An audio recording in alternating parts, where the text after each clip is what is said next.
Hey everyone, welcome back to my channel. Today I'm going to be showing you how to make these cute little paper clips. All you need is any kind of paper clip that you have laying around and some ribbon or twine. I have both, and I got the ribbon from Hobby Lobby for 50% off and the twine from Target, and it was only $1. I went ahead and picked out some different ribbon patterns that I liked. I decided to go with a red and black theme. Now you kind of want to layer them however you want them to show on the paper clip. I tried it a few times, but because the paper clip or the ribbon was folded, it was really difficult to get it the way that I wanted it. So I just figured, it's going to look cute however, I guess it doesn't really matter. But if you want to layer it a specific way, you do want to make sure that it's layered before you twist it around the paper clip. Now I just lay the paper clip flat on the ribbon and thread some through the front and then on both sides, and then you just pull it tight and it will, if you can tell, it just it'll stay. But if you want to make it really stay, you want to go ahead and use some hot glue, and that will permanently seal it for you. And you just flip it over and push the ribbon down a little bit in the back and put hot glue right in there, and you pull it up tight and it should stay. Now because this ribbon is folded, I had to put it under a book to flatten it out. And this is just the twine doing the same thing. The more twine you use, the thicker it will be. So I didn't use as much twine as I usually do because I wanted this one to be a little bit thinner, but in a few minutes you will see a thicker one that I've made. You don't forget to trim off your excess, and again, flip it over, push it down, and put a little bit of hot glue in there and pull it back up.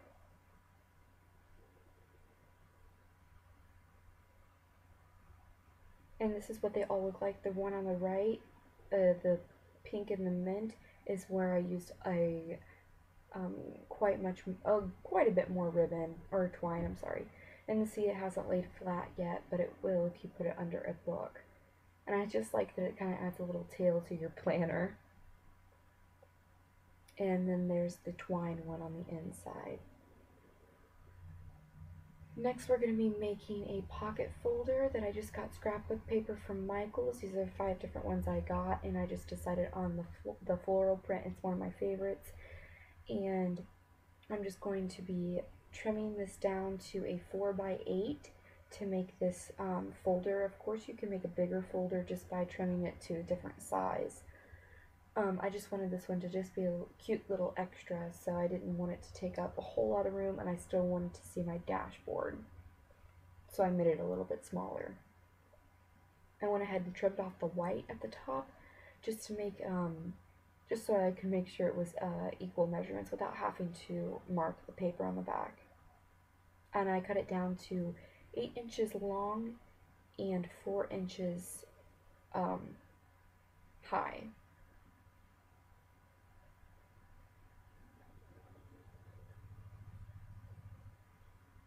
And here's my 8x4 piece of paper. I'm going to go ahead and fold it almost in half. I'm going to leave a little tab of white at the end, and I'm going to be trimming this pocket down so that it looks like a pocket. So you just trim one edge down however far you want it, and then fold your little tab over.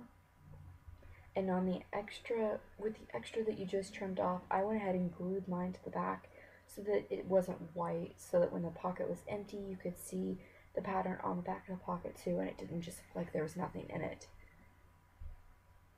And then when you fold it back over, and you're going to want to go ahead and glue your little tab down so that it seals the side, and trim off the rest. Or you can fold it over too, it doesn't really matter. So now that my pocket is folded and taped where it should be, I'm going to go ahead and use washi tape to seal the bottoms. Now you can use packing tape, and it's clear and it does just a great job. Sometimes it's even better if you don't want the sides or the edges of the washi tape to come up. But if you insist on using washi tape, you're going to want to use Mod Podge just to seal over top of it to make sure that it doesn't peel up at all. Now Mod Podge will make the scrapbook paper a little kind of wrinkly, so you're going to want to lay it under something flat for a day or so, or you can just go ahead and put it in your planner, and if your planner's heavy like mine, it will eventually lay flat. And even if it doesn't lay flat, it's not too wrinkly where it'll bother me. It may bother you, I don't know. Don't forget to let it dry, and because I'm a dum-dum, I accidentally punched the holes where they shouldn't have been punched. and my paper or my pocket was hanging down out of my planner more than it should have been. So I went ahead and washi taped over the sides. That's the great thing about washi tape, is they can cover up a lot. And then I punched it so that it was 4 holes on the pocket, so it was a little bit more sturdy. And here's just some little stickers I decided to put in. But I decided that I want it behind my dashboard, so it looks cute either way. I hope you enjoyed this video. It's a cute little DIY,